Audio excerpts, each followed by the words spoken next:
Myrtle was 5 years old when she died here, and she was buried on the property, but her whole family is now buried behind the Presbyterian Church at the Riverside Cemetery. And there are many stories, as you can imagine, about Myrtle and about the house being haunted. I have no idea where these came from, whether parents told their children stories about seeing things that were strange, or whether they just put the idea in their heads. I don't know, but maybe you can find out.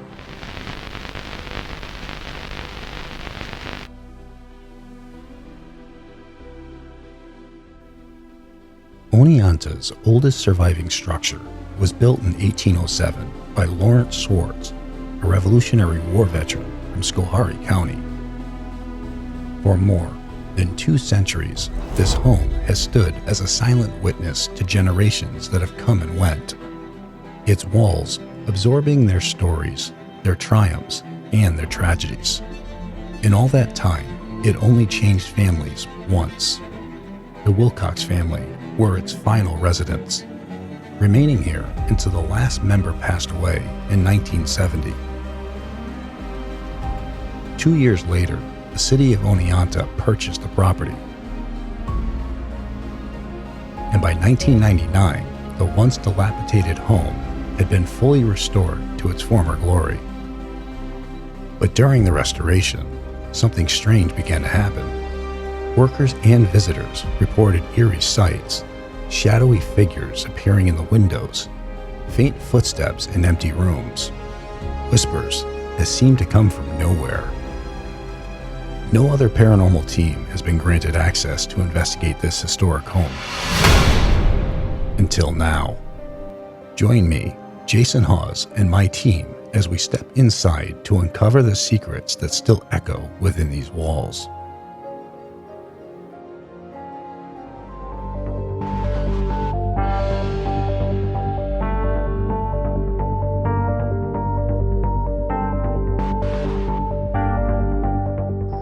JV, still in your neck of the woods, man. We are, and this is really important to me and personal to me in a lot of ways. I really enjoy the fact that we're able to get to these places and check out things that I grew up with. And there have been a lot of rumor mills about some of these places. There's been a lot of stories, and it's really nice to be able to check them out.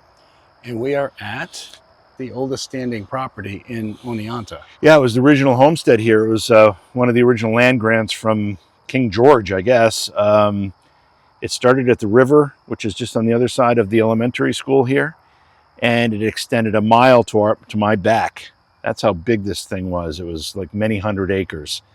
And this was the house they built close to the river, so they had a good water source, and they started life here as pioneers, basically. And we are pretty secluded. I mean, there's a school here, of course, but it's not in session. They don't start back until next week. I mean, we're pretty pushed back away from everything. Yeah, this has been a pretty secluded area until they built the school in 65, I think it was, somewhere in there, 1965. And when they did that, this was all run down. It was about ready to collapse. And then a group of teachers at one point decided they wanted to make something of it, and they wanted to be able to share the history. And thankfully they did. They saved the property. And in 1986, 4 teachers from the Oneonta City School District decided that maybe we should go look at it. Might make a nice museum. So the mayor brought us in January. It was colder inside than out. We took a look at it, and we oohed and we ahed, and we talked to each other, and the mayor just rolled his eyes. Mrs. Helen Reese, who was the librarian at Greater Plains School, Dawn Minette, who was an elementary teacher there, and Tina Morris, who was the art teacher, and myself, who was also a Greater Plains teacher. And now the claims here, it's not like these claims are all crazy here. The claims that go on here are more generational. They've been passed down from parents to their kids, and just told about walking by here, seeing people in the windows, seeing people walking by the windows when nobody was here. Strange things like strange lights, even though, and you got to wonder, because strange lights, is it candle lights? Because there was no electricity in this house. Never had electricity when people were living here. It pretty much just got it, within the last 20 years. They've been trying to fix it up. Nor did they have indoor plumbing. Yeah. They used a dry sink and they grabbed water from a well. They lived primitively right up until the last Wilcox family member died in 1970, I believe it was. And at that point, still no electricity, no running water. So it's an interesting property. Why would you see lights in the windows when there's no electricity? Makes you wonder if it's candlelight, like they're walking around with. One of the stories we were told, the younger brother who outlived the other brother, he was the last one to die in 1970. For a while, he had to stay at the hospital. And when they brought him in, they had to cut his clothes off of him. Oh. He'd been wearing the same clothes probably for decades. We had a nurse who lived in the 6th Ward, and she came to one of our programs, and she said she had Mert in the hospital, and when he showed up, they had to cut his clothes off him. But once they bathed him and got him cleaned up and put into a bed, she said he was so happy. She said he was the nicest, gentlest man. The way his cousin described it was they had to give him 3 baths. The first water was too thick to drink and too thin to plow. You want to, when we head in, I mean, we can probably go straight downstairs to the basement. Let's start at the lowest level. Work our way up. All right, here we go. Now this actually used to be a woodshed and a stable. And Right like here, a this carriage part. house where they'd store their buggy. Part we're in right now. And over here, where the equipment is, I'm going to turn on the IR light. That's where the outhouse was. There's pretty much 2 seats. 2-seater right there, baby. That's high. That's luxury.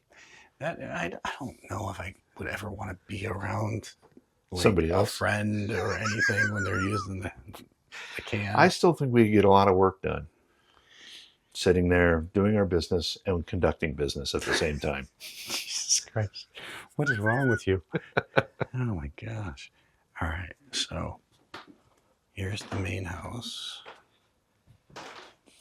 This is the original kitchen area.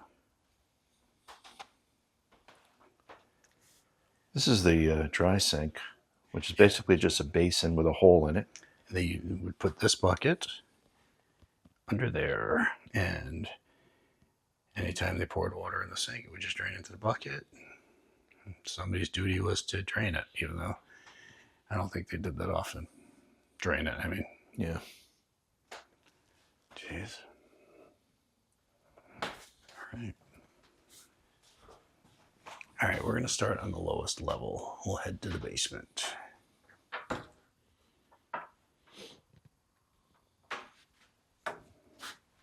this is all soot because, again, they couldn't cut wood and everything, so they would take literally logs and put in the fireplace, and the log would be hanging out of the fireplace, and as the log burned, they'd keep on feeding it in as they could.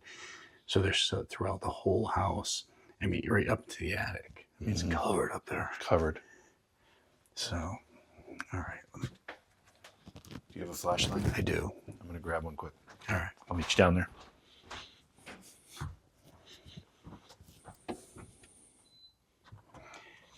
In the fireplace, just to show you guys, this is the stove. It's not the original. Well, it could be the original stove. Nobody knows because they used to feed it up through there. All right, and the fireplace was actually in here.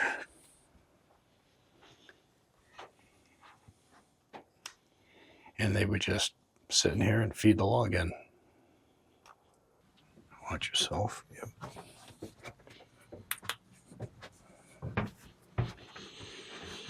Steep steps, low overhang. It's a Now, tricky combination. Yeah. Now, if you see, they have pens down here. They would keep animals down here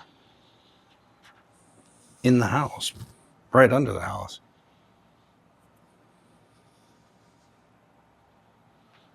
You can't tell me, first off, I mean, they hadn't showered or anything that long or anything else. Wearing the same clothes. You can't tell me they were cleaning up down here after the animals. It's a good question. Were they hauling the manure out on a daily basis? Probably not. Probably not. And I've been in barns and stuff. I mean, they could stink. Oh yeah, So that is not a pretty smell. Just imagine the smell. But but people that do it, first of all, I have a tremendous amount of respect for farmers. Gosh. My God, talk about work. But the people that do it, they kind of grow numb to the smell. So this is where during the tour you had something fly at your head. So yeah, right over where you are. We don't know what that was. I don't know. It could have been a huge fly. The whole thing is dirt floor. Yeah. Creates a hell of a mess. Mm-hmm. This log has been eaten up. Is there anybody here with us?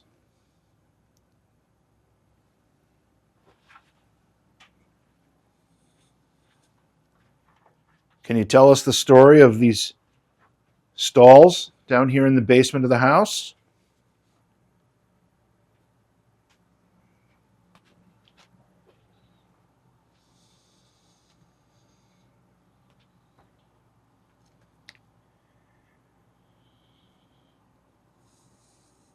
Is there anybody here?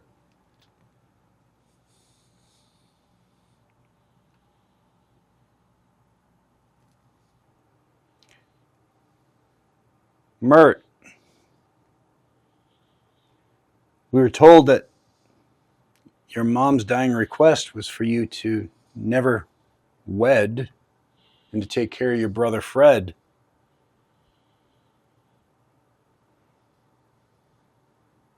And we heard you honored that request.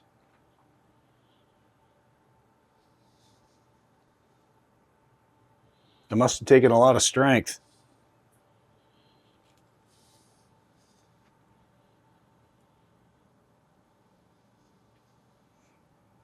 And Fred was the older brother. Mert was the younger brother, and Fred ended up falling off a horse or something and ended up getting damage to his brain. So they said he wasn't quite right. He wasn't able to care for himself completely. So the mom had requested that Mert take care of Fred. So they never buried any children. They never... Yeah.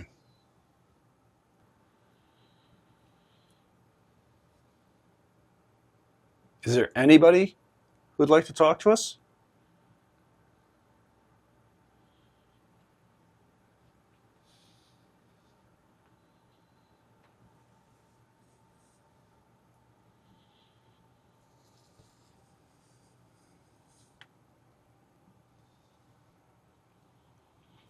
Is anybody here with us at all? Can you make a noise?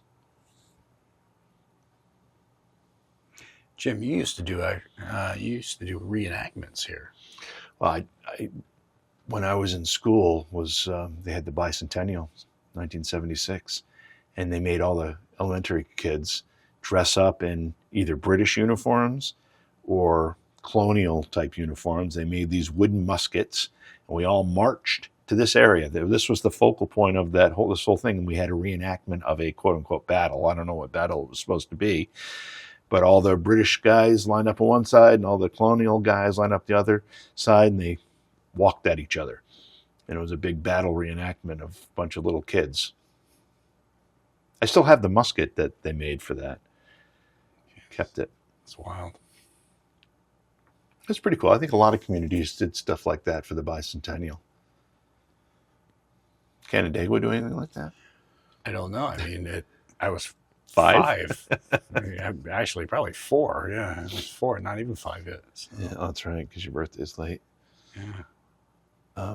Mrs. Clough and Mrs. Reese, who were here to guide us through the tour and all of that, we're talking fondly about it. And I guess they're going to do some kind of, for the 250th, which will be next year, 2026, they're going to do something to remember that event in I think your whole class should come back together and reenact. Could you imagine us trying to do that now, walking across the field?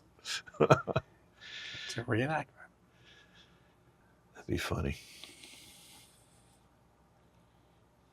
I mean, there's like nothing, no noise. It's oddly still down here. Don't you feel it's like completely, it's like no energy at all.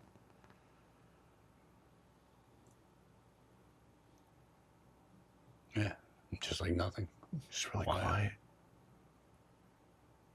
I mean, you just don't hear anything. Well, I hear the dehumidifier, yeah. But that's a.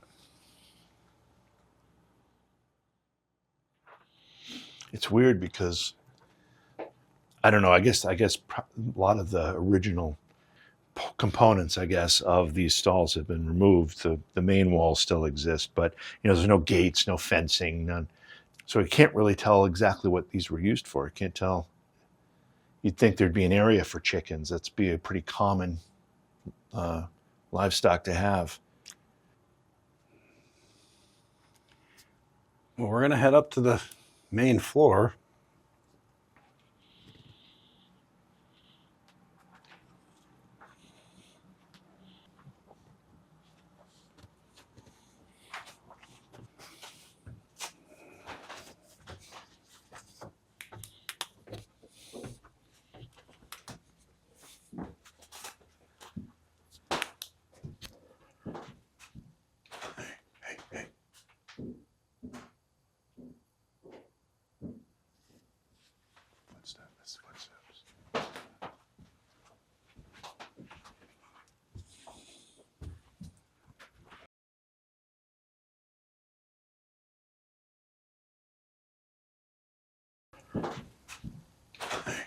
Hey.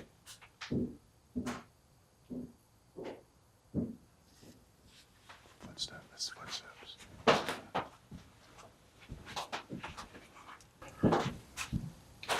Hey.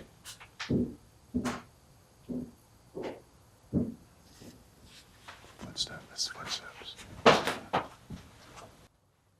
Hello?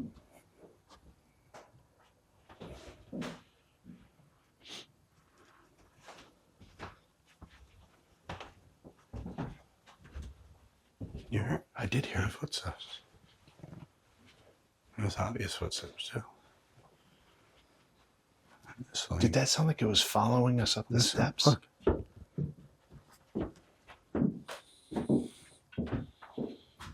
It's going again.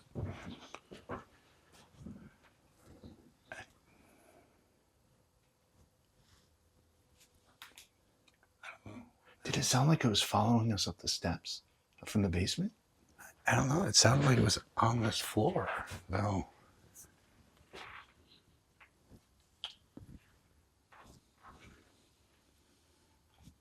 I mean, it was loud. It was real loud. Very loud. I just want to, I want to walk around the property. Okay. Sure there's like nobody around us. No. Okay. You want me to follow you? You might want to, just because I'll lose your audio if you don't. Yeah, okay. I'm going to turn off IR.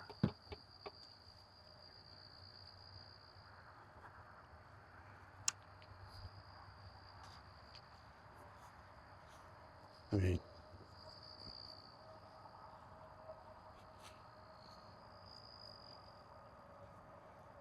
there's nobody here.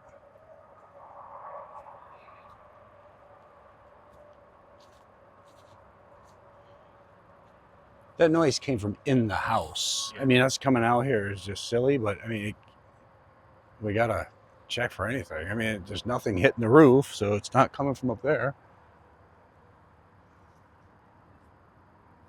What do you think? Do you think those trees were here 200 years ago? Oh, I think some of them were, yeah. They look like it, don't they?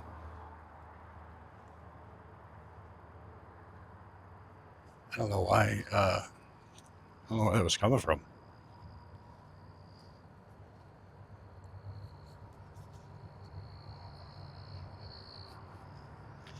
And the thing is, there's not always, very rarely are there people here. They only show up for events and things like that. So, I mean, there's been experiences, but they're not like endless experiences just because it's a rarity that they're here. But that's just footsteps.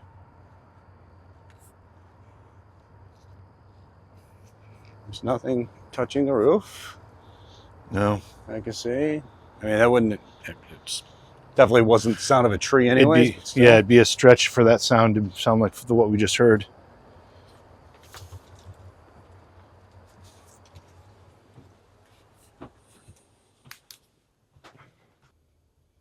Yeah, no, there's nothing.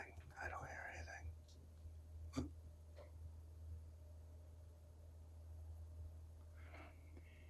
You know what we should probably do?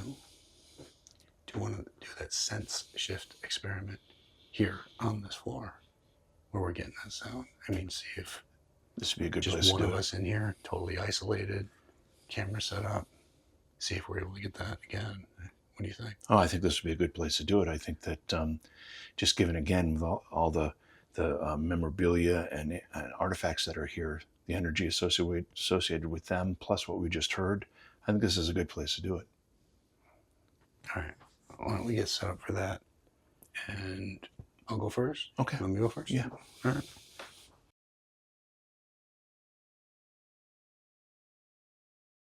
Okay, so what we're doing here is what we like to call sense shift. What we're doing is we're trying to shift our senses to heighten our other senses. So really, it's more of a way to shift our brains Yeah. to focus on different senses in our body. instead of using things like a voice box or anything like that, we're doing it this way because if we take away our vision, we're paying more attention to our audio, to our ears. We're paying more attention to our senses. And then after a little while, we remove that sense, our ears as well, and we just got to deal with what we're feeling.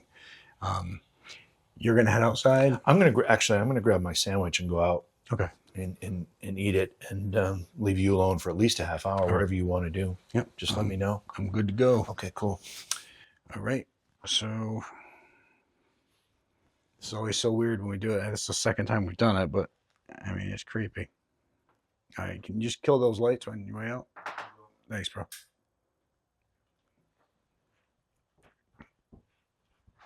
All right.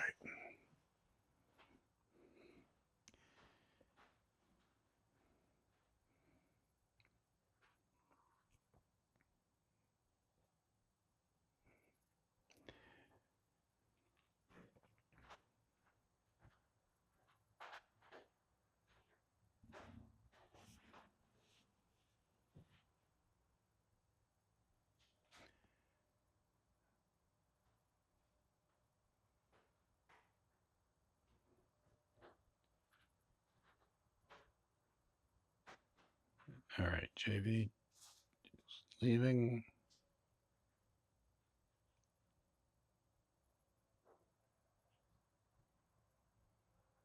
You still in here?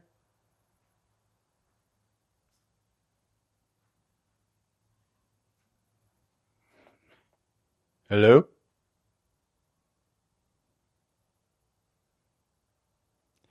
All right. If there's anybody here, my name is Jason. I'm originally from Canandaigua, New York. Thank you for allowing me into your home here in Oneonta. Can you tell me anything that you can remember?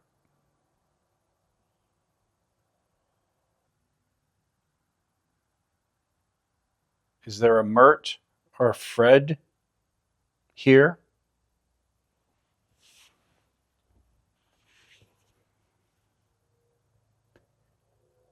Is there anyone from the Swartz family here? If so, can you say something to let me know you're here?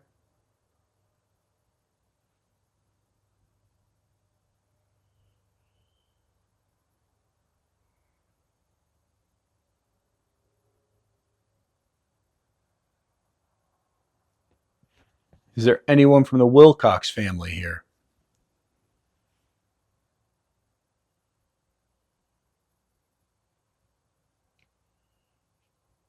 Are you happy that they've been fixing up the house?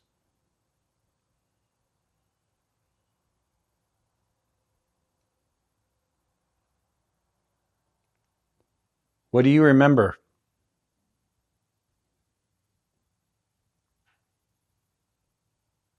Sound like a door?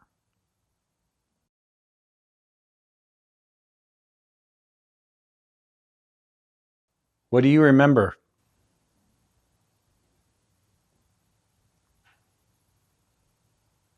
Sound like a door? What do you remember?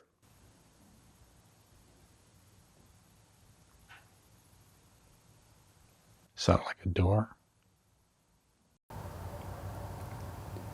What do you remember?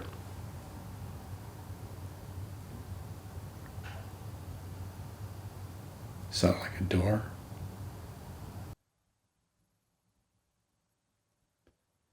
What were some of the last things you remember?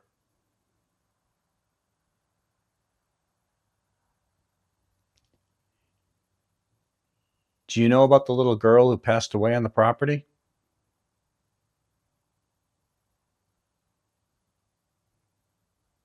She was buried in the back.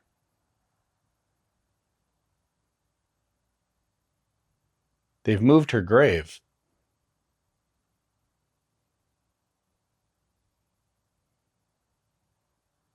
They found her coffin and moved it to a cemetery with her other family. Myrtle was 5 years old when she died here, and she was buried on the property, but her whole family is now buried behind the Presbyterian Church at the Riverside Cemetery. Myrtle died of moroseness, meaning she did not want to get out and do things. She evidently had something like a brain tumor or something affecting her eyes, her vision, her stability. And so she died in the house, in that downstairs room. But she was buried out behind the barn, and they put 4 chestnut posts on the corners of her grave, and then they put a chain from rope to rope to post to post to post. And this was to protect the area and keep it special. And so it was until 1968, when Mert, the youngest son, was in Fox Hospital. He spent his last year there. And they came to him and said, we'd like to move her to the spot where the rest of the family was, and he agreed. So she was there until the last of the family left. She was one of the last of the family to leave. And he wrote in the December 31st, the year before she died, we're hoping for a better year for Myrtle next year. Can you tell me what really happened to her?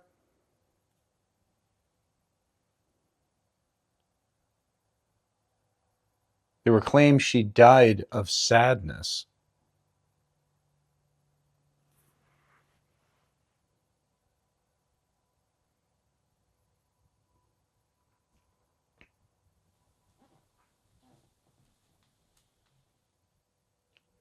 Okay, sounds like somebody moving on my left.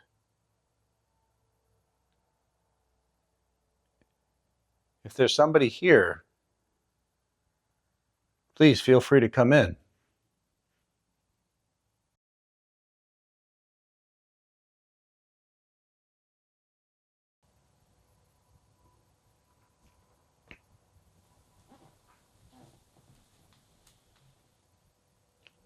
Okay, sounds like somebody moving on my left.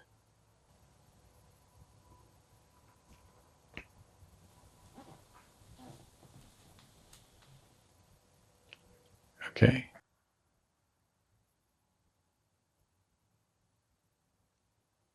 Again, my name's Jason. I'm not here to upset you. I'm here because it's such a beautiful property and I'd love to know the history behind it.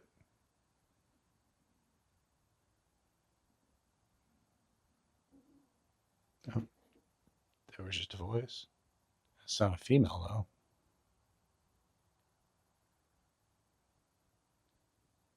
Hello?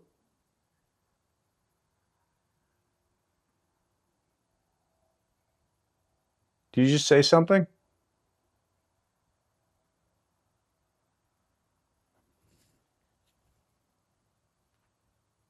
Did somebody just say something? You're welcome to come in. Sit down. There's other chairs in here.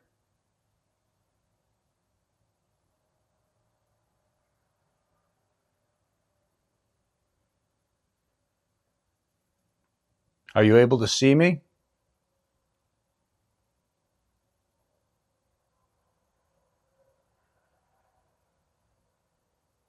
Are you able to hear me? footsteps.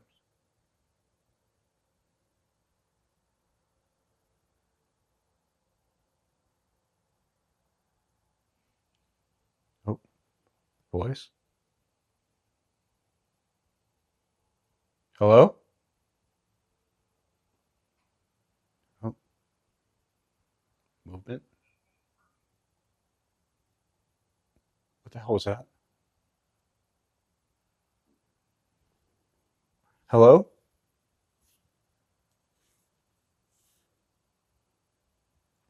Hello?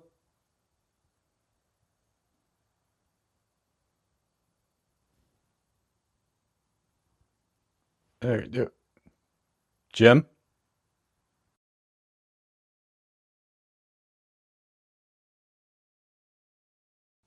Hello? Oh, movement. What the hell was that? Hello? Oh, movement. What the hell was that? All right, there was, that was a male voice. If that was you, please come in. I can't see you. I heard you.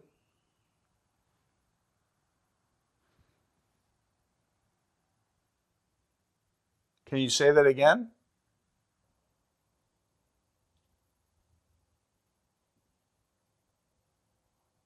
I heard you say something just a minute ago. I can't make out what it was. Can you repeat that?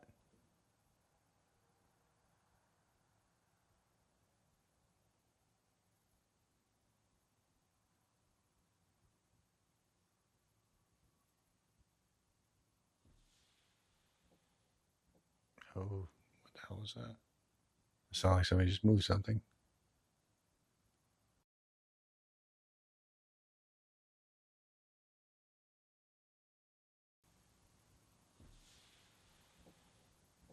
Oh, what the hell was that? It sounded like somebody just moved something. Oh, what the hell was that? It sounded like somebody just moved something.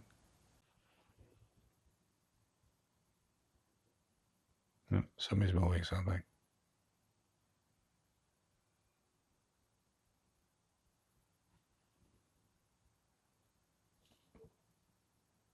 All right, so I think the weirdest part about this is the fact that you can't see anything. These glasses are totally blacked out.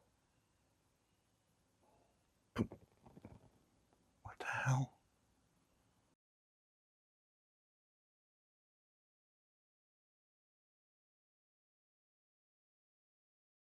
Is the fact that you can't see anything. These glasses are totally blacked out. What the hell? Is the fact that you can't see anything. These glasses are totally blacked out. What the hell? It sounds like somebody moving something.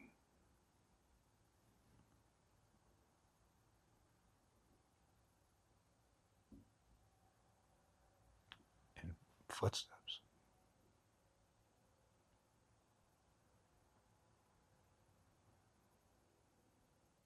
I heard a male voice. I heard a female voice. I've heard footsteps and I've heard what sounded like somebody moving something.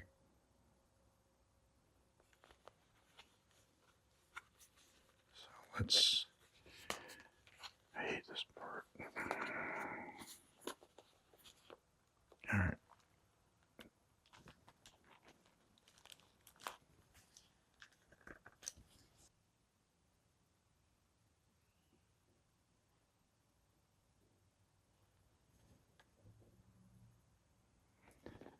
I think the hardest part of this experiment is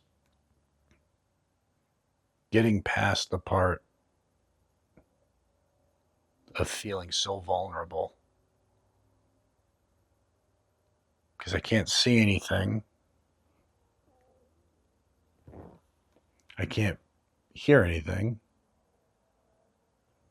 So you feel like at any point something could come into your face or hit your body. So you're sitting there like this, or you want to just do this half the time.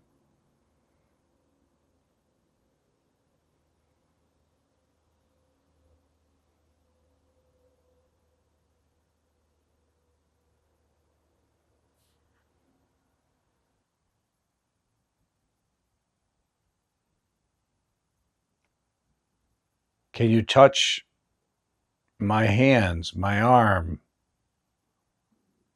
my legs?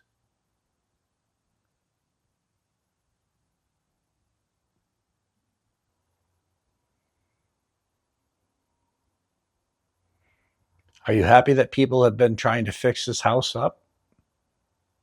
That people come to see it and spend time here? I don't know if you're aware, but this right now is the oldest house in Oneonta.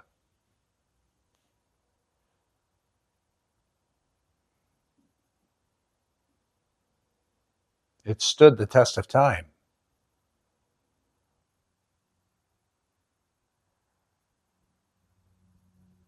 What was the last thing you remember?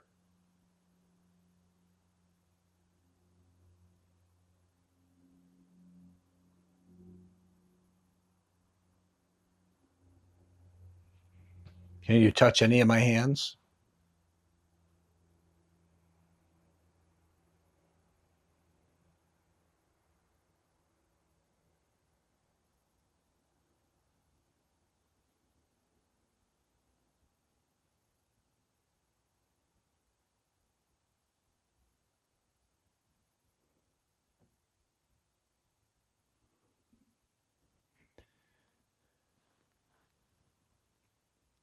To take off the headphones now.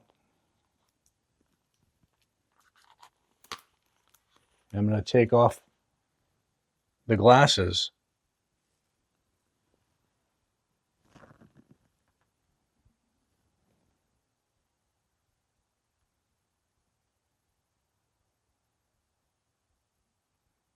With the glasses on, you hear so much more because that's what you're listening to more. You're really relying on your hearing.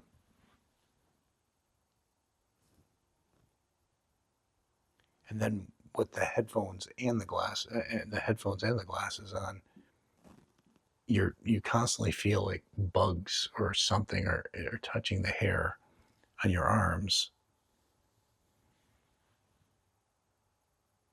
because that's what you're paying attention to at that moment. You're really focused on if anything's touching you. Thank you for your time. It's a beautiful house. And we appreciate you allowing us in to spend time here.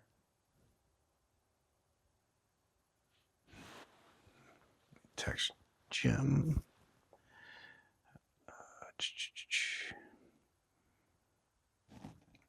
Hey man, period. You want to come in here? Okay. How'd it go? It was interesting. I heard walking. I heard movement. I heard what sounded like a female voice at one point, and that sounded like it came from upstairs. So it didn't sound like it came from here.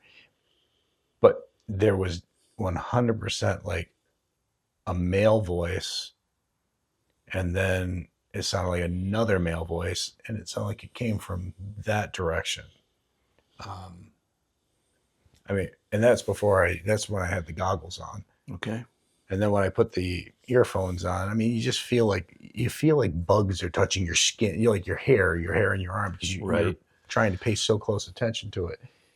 But there was definitely sound like walking, sound like something being dragged, woman, female voice, and male voice. And it was there, so wow. I would hope it showed up in here. Now, do you think those were sounds that were coming from the house somewhere, or do you think they were somehow being placed into your head? I think those are sounds that came from the house. Okay. Yeah. Because I only had and when you put the glasses on, because they're blacked out, every bit of your focus is on what you're hearing, what you're hearing and what you're feeling. Right. So it's funny because the minute you take the glasses off, it's almost like sound just goes back down.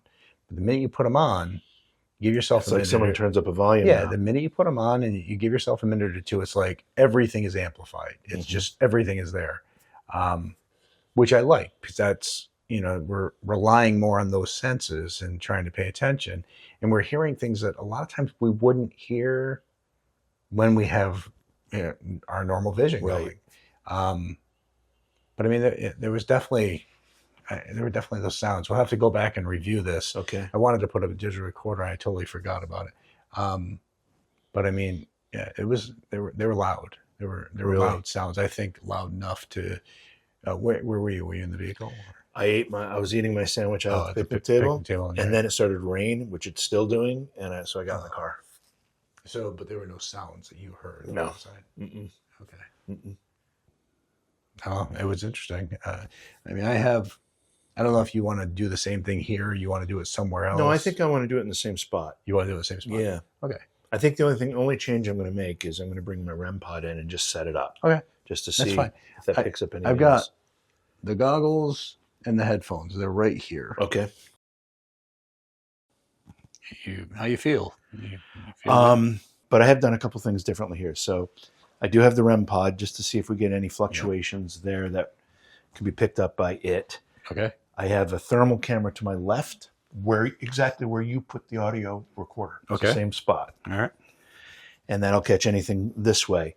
Beyond that, it's the same. I'm just going to sit here. How long were you here for? About a half hour? Yeah, about a half hour. Okay. I think with just the glasses on for like 15, and then I had the glasses on for like 15. Okay. You're going to go out in the truck or something? Yeah, I'll head out in the truck. You'll be all set. All right, cool. All right, man. Okay, Jay's leaving the building. I'm going to let him get out. I'm leaving. Once again, we're at the Swart-Wilcox House. This is the oldest structure in the city of Oneonta. And it's really the oldest structure in the whole area. It's been here, built in 1807. There was a log cabin here prior to that, built by the same family. They built the log cabin first, and then they eventually built this house in 1807. It's had a few families in it. The last people to actually live in this building, the last one died in 1970. So for many years it was unoccupied. It was owned by the city. Why the city bought it and then just let it fall apart, I'm not sure. But eventually a group of teachers, several of whom were actually worked in the schools that I went to. One of them was the librarian. We interviewed her, Helen Reese. The other one we interviewed before we began this investigation is Debbie Clough. She was a teacher, but she was also the mother of one of my best friends from high school. Okay, so I just reset this. So in addition to picking up what it normally does, it's also set to pick up temperature fluctuations. So I've got a thermal camera to my left, and I've got the REM pod here. There's an audio recorder near the thermal camera. We've got two cameras focused on me, and I'm going to begin. We're going to see what happens. Jay's already been in here, and now we're going to see what I get. These goggles completely black out vision. They are sealed around the eyes, so you get no light. You see nothing. Hello, my name's JV, and I'm a guest in your home. This home was a very important structure to several families. You lived here, you farmed the land here, you conducted business here, you were born here, and some of you died here. And now I'm a guest here, and I would appreciate to get a sign that you're still here in this beautiful home and to learn more about your time here. So I'm going to sit quietly a little bit. I'll ask some questions along the way. I think I can hear the rain a little bit. Is anybody here? Myrtle, are you here?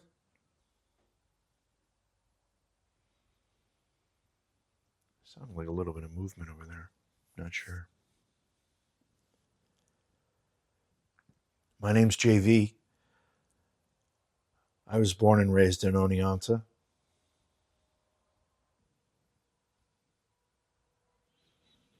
You didn't have electricity in this home, yet you lived here and were happy here. No running water. Right through a time where almost everybody had those conveniences. I'm getting a real ringing in my ear right now. High-pitched ringing.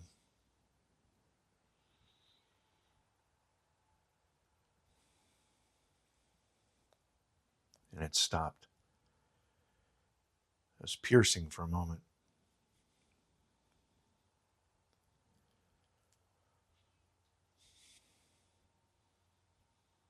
I'm listening very, very carefully if there's any way you can make a noise or say something that I can hear.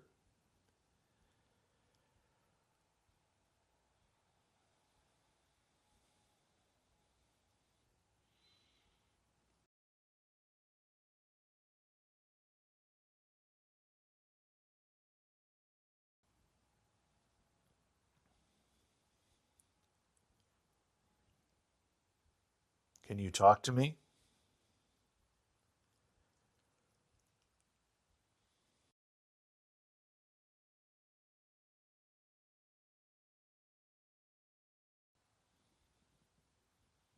Yes. Maybe some walking? Not sure.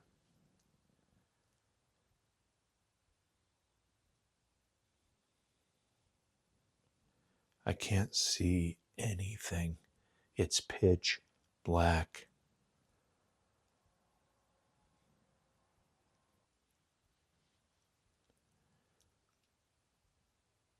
Phoebe? Henry? Fred?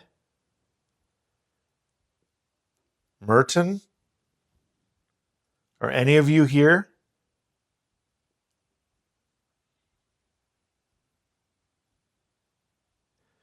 High-pitched ringing my ear first before anything else happened. It's not doing it now, but it was actually kind of piercing at first. The kind of thing where you want to put your hand up to your ear. And so far I've had no sensations on my body. Like I haven't felt like I've been touched or any tingling or anything like that. But I'm gonna put the headphones on in a second to eliminate my ability to hear in here as well. So I'm gonna put something over my ears right now. Whew. Okay, so now I cannot hear and I cannot see. I can barely hear my own voice. The only reason I can hear it is because it's vibrating in my head. If you're here with me, can you touch my arm? Either one is fine.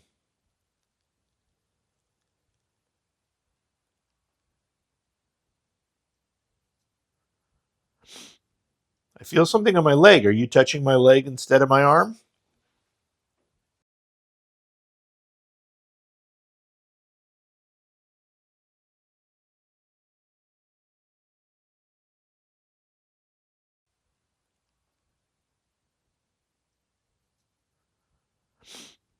I feel something on my leg. Are you touching my leg instead of my arm?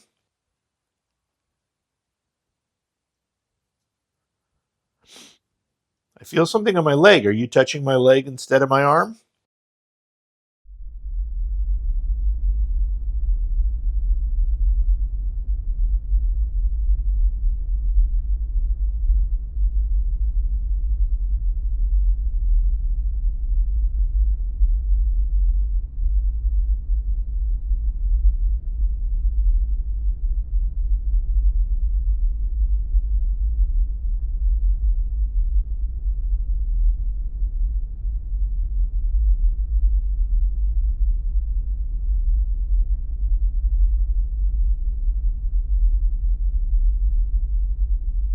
This wasn't as intense as when we did it at the Huntington Library for me. However, I did go through a period where I had a headache. Mm-hmm. Listen, I've got allergies. You know that. It could have been sinus related. Who knows? I mean, But this it's is like in the front of your head, though. in the front of my head. Yeah, sometimes I get that every so often doing it too, and it's like I don't know if it's a pressure headache or what. Yeah, you don't know if is it because you're focused so hard and your brain is shifting its attention to different senses. If that is what it's doing, I don't know. And that might be, but I find when I was sitting there earlier, I was doing this because you feel like your face is vulnerable. Yeah, very. So I kept on doing this, like putting my hands up, like just trying to protect my face. Yeah, very. Thought I heard a male voice, but it sounded like it came from this back room. And the only thing I wish we hadn't, and I wish I hadn't have told you initially. Yeah, I know that was a mistake Yeah. we made, but it's only the second time we've tried this system. So, but either way, I tried not to let that influence me. I definitely heard something. Okay. So whether it was male or female, we'll have to determine on playback. All right. Yeah. No, it's awesome. I mean, we can check upstairs. Yeah, that's pretty much the last of the spots. I think that's it. Yeah. All right, let's do it. Okay, cool. Jason and JV heading to the second floor. Up the ladder stairs. The ladder stairs.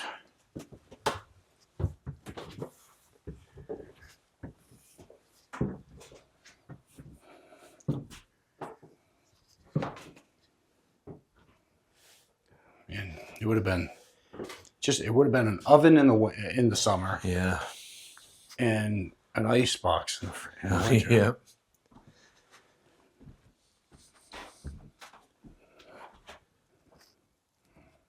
You know, this like before fans, before any of that Well, stuff. they had no electricity here, so they had nothing. Yeah. Nothing but open windows and closed windows. So the story of Myrtle is one we haven't explored too much. But well, depending on which version you read, 5-year-old girl that died from moroseness, Which is sadness. and was buried on the property and left here for 67 years before they moved her remains to an actual cemetery. Without any other family members. Yeah, alone. They dealt with death a lot differently back then because it was far more common. Yeah. And, okay, it's sad, and they just went out in the back and dug a hole. She had a copper casket, so it survived. Yeah, they said it was in remarkably good shape. Yep. But you wonder, this whole moroseness, what is that really about? And did she have a mental deficit or handicap of some point that they couldn't identify, couldn't diagnose at that point? Was there a physical ailment, a brain tumor or something that they didn't understand? You don't hear of a child dying of sadness.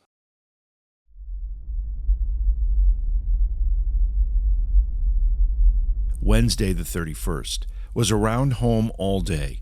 Bought a new caster for a New Year present to my wife. The past year has been one of prosperity to me and my family, except my poor little girl, who has been troubled with sore eyes for the last 15 months. I hope and pray that she may be well before the close of the new year. Henry Wilcox, December 31st, 1873.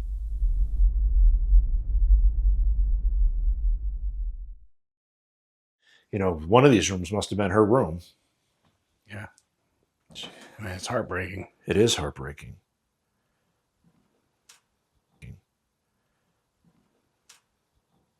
Myrtle? Are you here with us, Myrtle?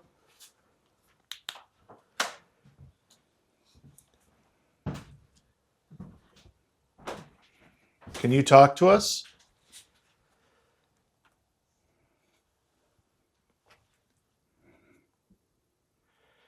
Can you tell us why you were so sad? Can we help you? Is there a way we can help?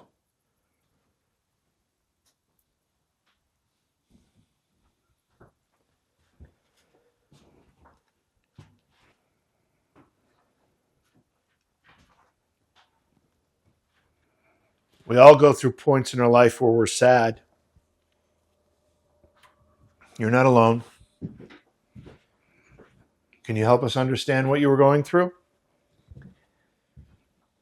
So you got all this stuff in here. Yeah, these are the archives or something. Yes, dollies, old rectangle squares, large, round.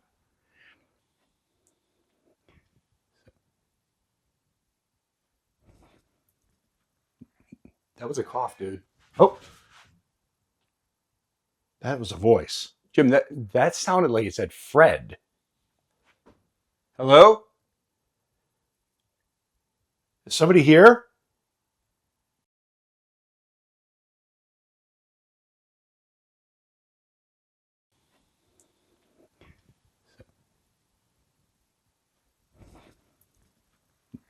That was a cough, dude. Oh, That was a voice. Jim, that sounded like it said Fred.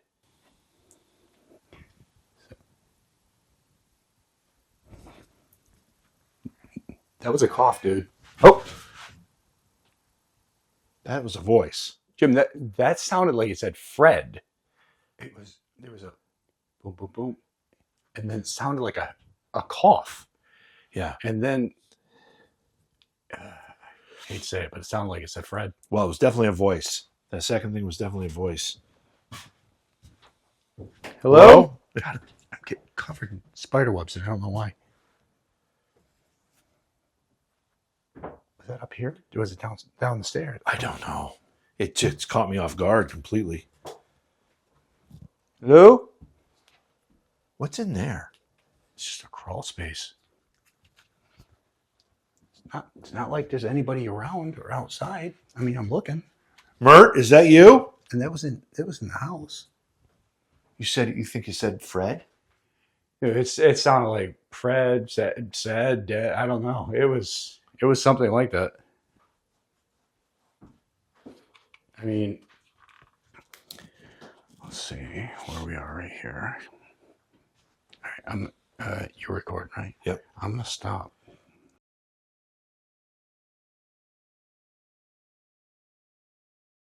Here it comes. Reading cards. That's a cough.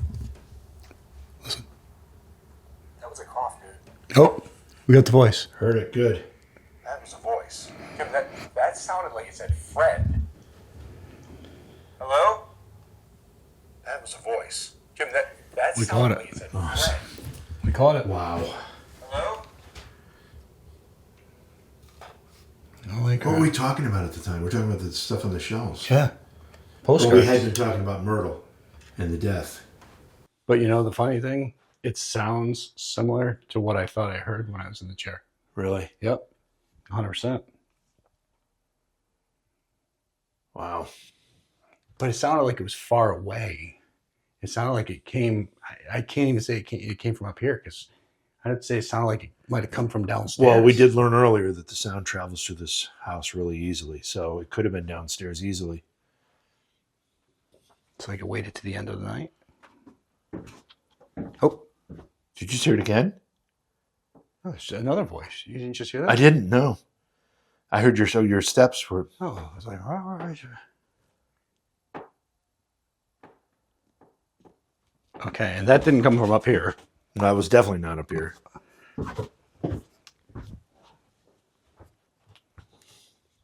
Hello? It's empty. No, it's desolate, and it's been raining, so there's nobody just wandering out there.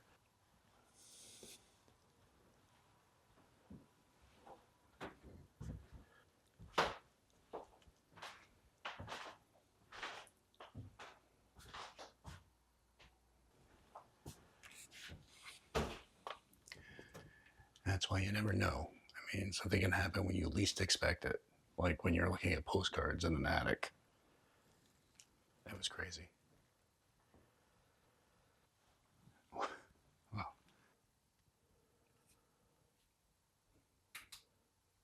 And the sun's going to be going up soon. I know. All right, so we're just wrapping the investigation here at the Swart-Wilcox House. And the strange thing is the majority of the night's been quiet. We did hear footsteps, sounded like somebody walking. Nobody was in here, and it happened numerous times.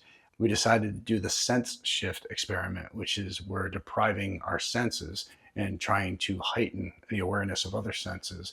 I had some weird experiences. I heard voices. I heard what sounded like a woman's voice, a male voice. What sounded like somebody walking, somebody moving stuff.